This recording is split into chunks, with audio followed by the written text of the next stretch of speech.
never after.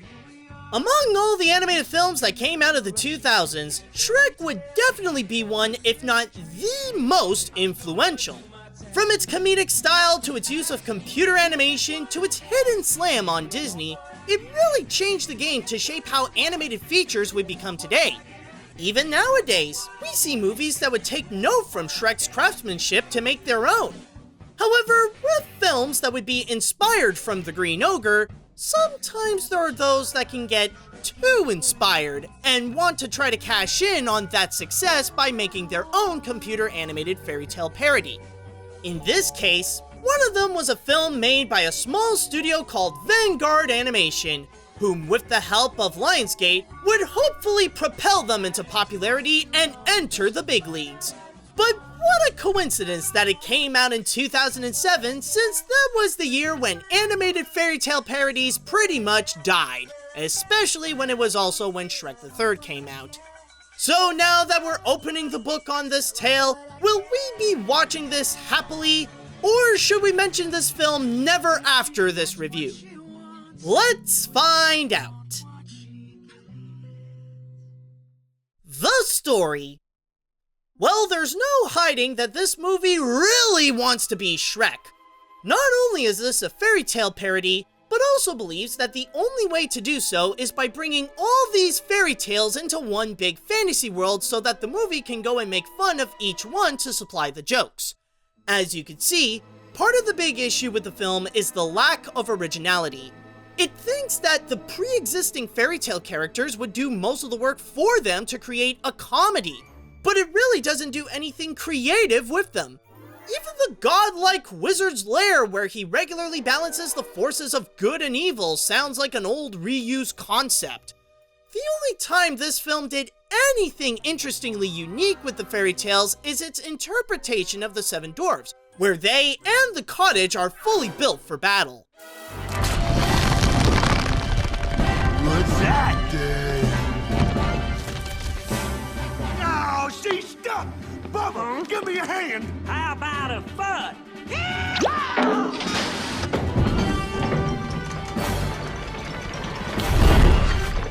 But outside of that, the whole movie is built as a desperate attempt to be Shrek. And yet, while making the film, it didn't understand anything on why Shrek became one of the biggest successes of the early 2000s. This film believes that all you have to do is just have a lot of fairy tales that people know about and a lot of jokes to deliver at every second, and that will somehow make you a hit. But without the effort of putting any original twist onto the fairy tale aspect, or even making the jokes somewhat funny, results in the feature to become nothing but a soulless time waster, aiming to profit out of someone else's success rather than to be its own thing. With that said, there should be no surprise that there wasn't much care put onto the story.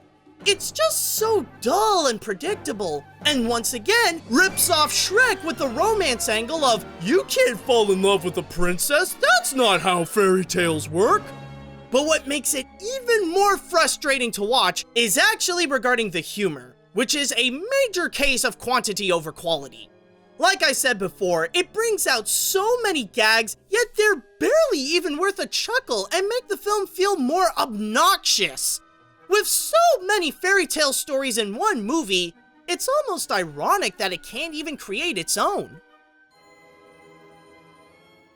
The animation. I hate to tell you, but it gets worse. You certainly got that right. For a movie that has a whole bunch of jokes that it would deliver non-stop, the biggest joke of them all would have to be the animation. Now, before I continue, I just want to point out one thing in the visuals that's actually not bad.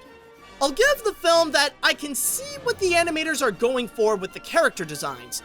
They feature a bit of a cartoony flair, but also emphasize the Disney-esque look to help sell the fairy tale aspect. On paper, I'm sure these characters look great and can express their own style. But once you bring them into computer animation, everything just falls apart.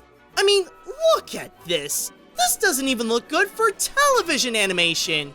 When these characters are in the third dimension, it's like it had to strip away any of the artistry that was in the concept art. The textures are almost non-existent, resulting in some really weird-looking hair, and other than the cartoonier-looking characters like Monk and Mambo, the designs feel like they can be an obstacle for the character animation, making their movements feel limited and rigid while having a hard time trying to form an expression with their face. You're not a prince, you're just... Rick.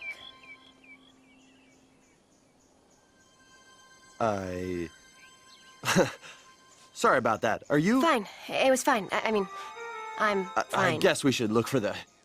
Prince. The prince. Yeah. As for the magical world that's around them, the fairy tale people seem to live in a pretty dull forest. Nothing else spectacular other than your typical castle in the middle of it, but everywhere else is your generic trees, meadows, and cliffs. If the rendering power isn't strong enough to make the characters look convincing for who they are, what makes you think it would be capable of making an entire fairy tale world look legit?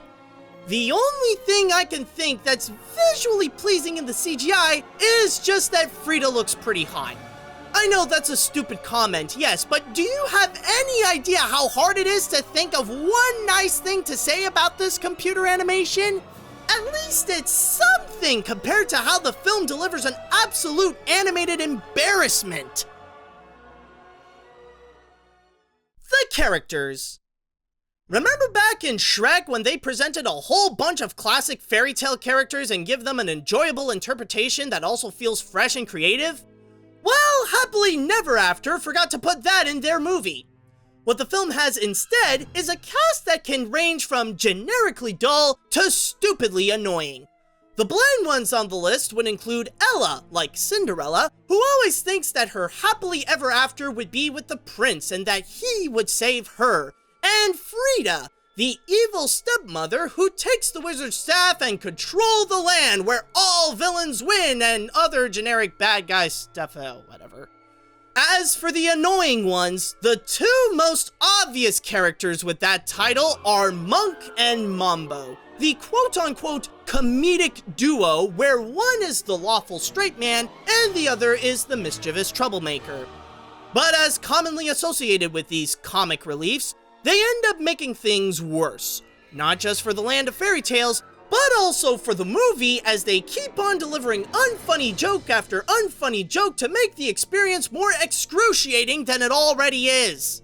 I just wish we could mix it up a little bit, you know, make it a little edgier, you know, then let them have their happy ending. We are not tipping the scales of good and evil so you can be entertained. What if we made the 7 dwarves 7 feet tall? And No way. what about making Rapunzel go bald? No.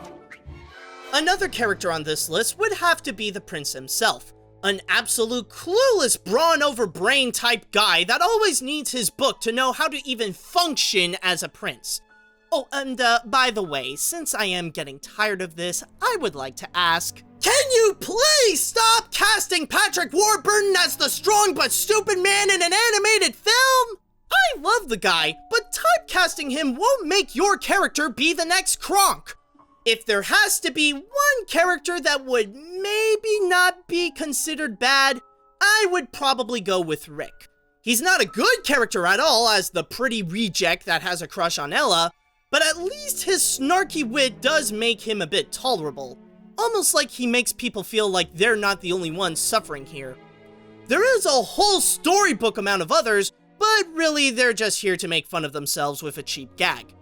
I'll give it that I can think of movies that have a worst cast, but that doesn't mean that this is excluded from having some pretty bad characters.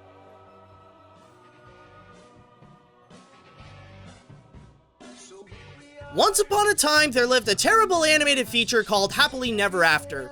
All it wanted to do was copy Shrek in the hopes that it could be as successful as that film, but ended up failing terribly with a bland story, humorless and irritating jokes, very weak animation, and characters that are either forgettable or that you want to forget.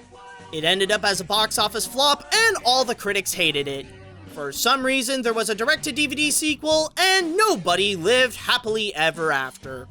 The moral of this story is just don't watch this film. There are way better fairy tale parodies out there like Shrek, Enchanted, Hoodwinked, so if you want to watch that type of film, just stick with those and you'll have a much better time. Yo! We're cool. We're low. Oh, you're definitely low, dude. And so is your rating.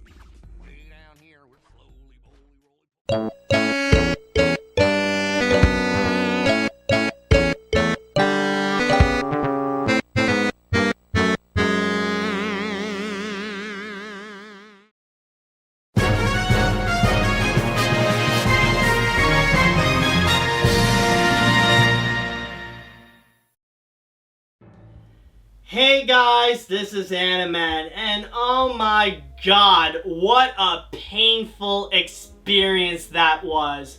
I am not joking. I did not enjoy my entire Happily Never After journey. I mean, you know when a movie is really bad when I didn't even have fun making the review of it. That's how bad it was. Like, it gave me a bad mood from watching the movie all the way to finishing the review. That's how bad it was. Now, I know that I've already done my recommendations of what to watch instead of Happily Never After.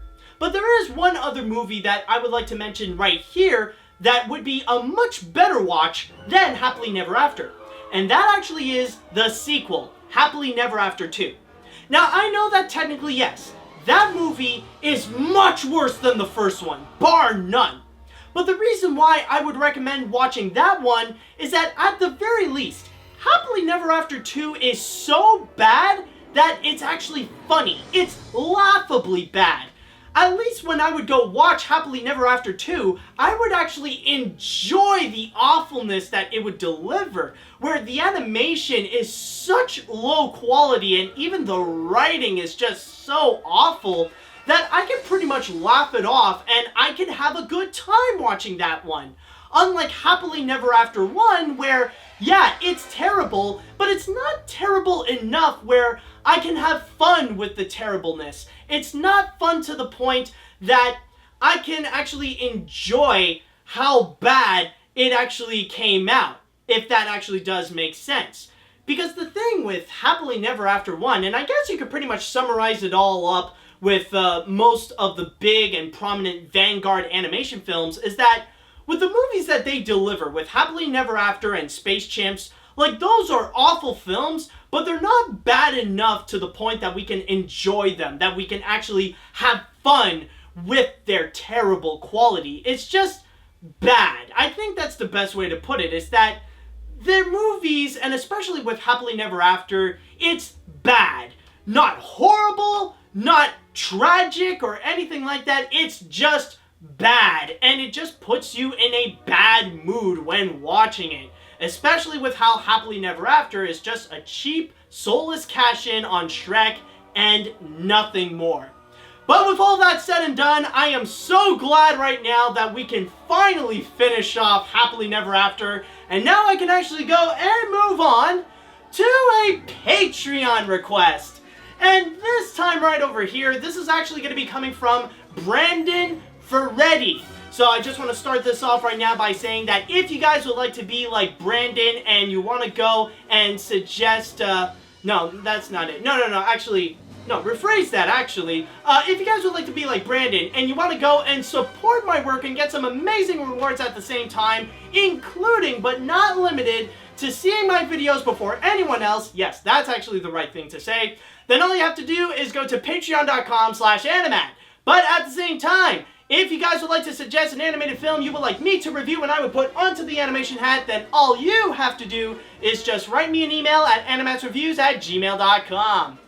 Okay, so with all that said, what is it that Brandon suggested me to go and review?